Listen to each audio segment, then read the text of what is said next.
So, Peter, obviously, the president's still talking more than 30 minutes later.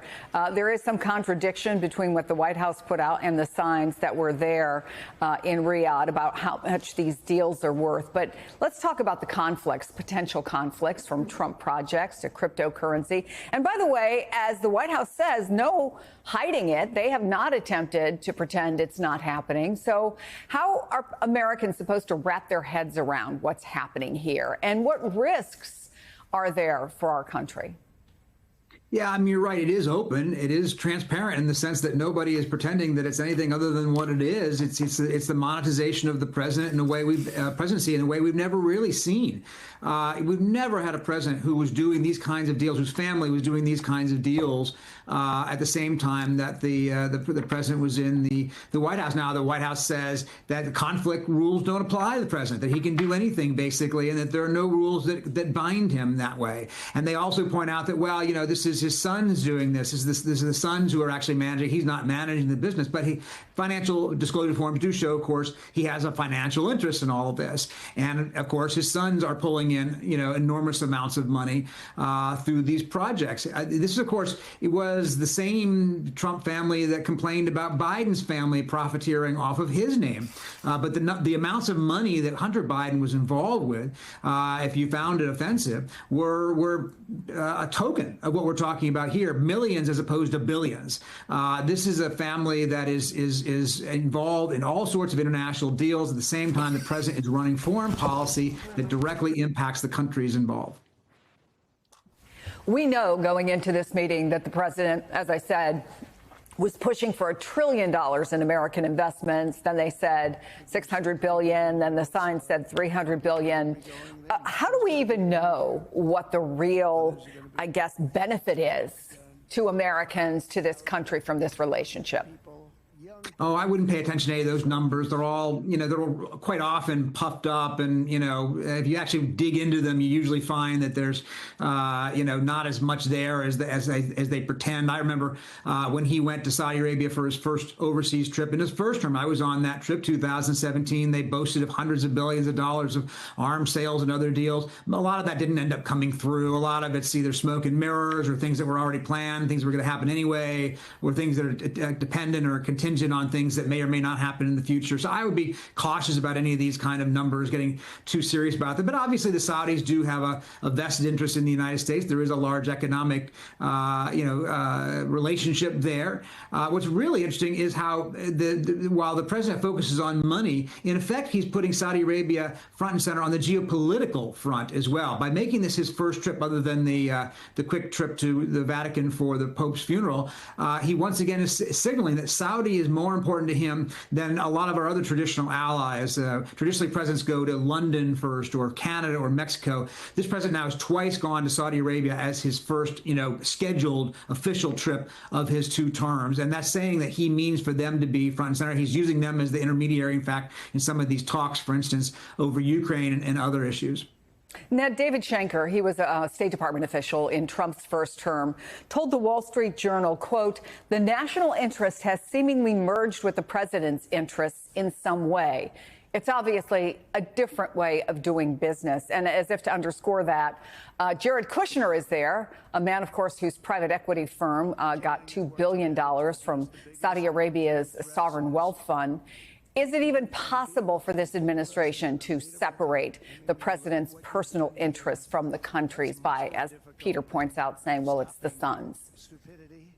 Yeah, Chris, as you alluded to, they're no longer trying to hide it. It's almost like they're flaunting it, with Jared Kushner being there with the latest, with the Qatari quote-unquote donation of a $400 million jet. Look, I don't begrudge a president of the United States going abroad in search of business deals that benefit the American people. And in fact, I think presidents need to do more of that. We need to have the leader of the free world on the international stage to show the American people what our partnerships and relationships around the world can accrue back home in terms of wealth and prosperity for the American people, while also doing good around the world. My concern, Chris, is that this is not that. When President Trump says this is all about business, this is all about deals, this is all about the bottom line, we have to ask ourselves, whose bottom line?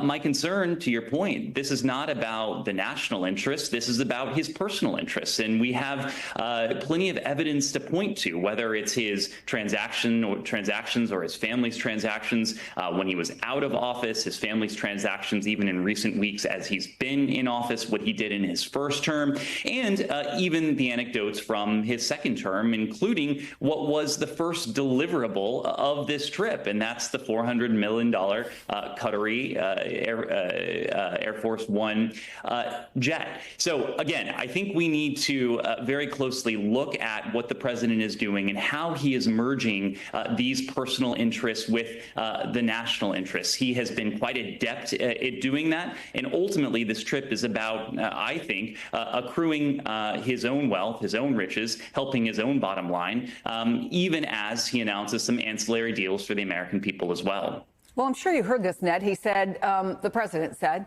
he'd be stupid not to take the plane. But then you have the National Review. They had a pretty scathing take on it today. Here's what they said, quote, "This is a transparent attempt at an international bribe, a personal gift to the president to curry future favor.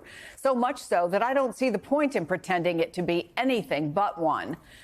So what are the implications of a gift like this? I mean, the ethics rules, the emoluments clause, both for the presidency, but also for America's national security, potentially.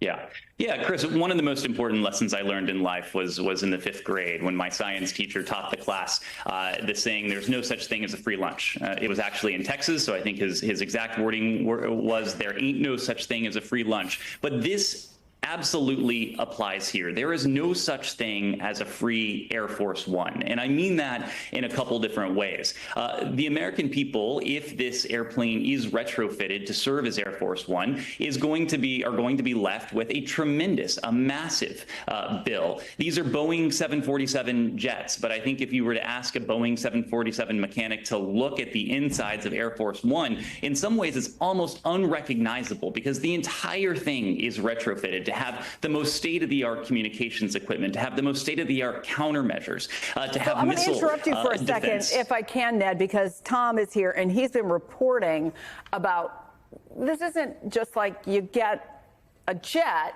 and you fly it. Like, this is Air Force One. That's right. To continue Ned's point, first off, the Air Force One, the 747, for so many years, that was the aircraft that all the other states wanted to have to be able to fly. And of course, it's a projection of American power, American presence and strength, as well as a projection of Boeing, an American manufacturer. But when you look at Air Force One, it's really a military plane. That's what it's designed to be. So to pick up with what Ned was saying, this is an aircraft that's not just for moving the president around and his staff and his family, as well as members of the press. There is a sophisticated electronic communication package. We're not talking about encryption here. We're talking about levels above that, different layers of encryption and communications to be able to command and control the U.S. nuclear forces and U.S. forces when the president is in the air, or is it a way to get him out of an area, as we saw with former President Bush on 9/11, to get him to a place where there can be command and control so he's not tethered to one specific location.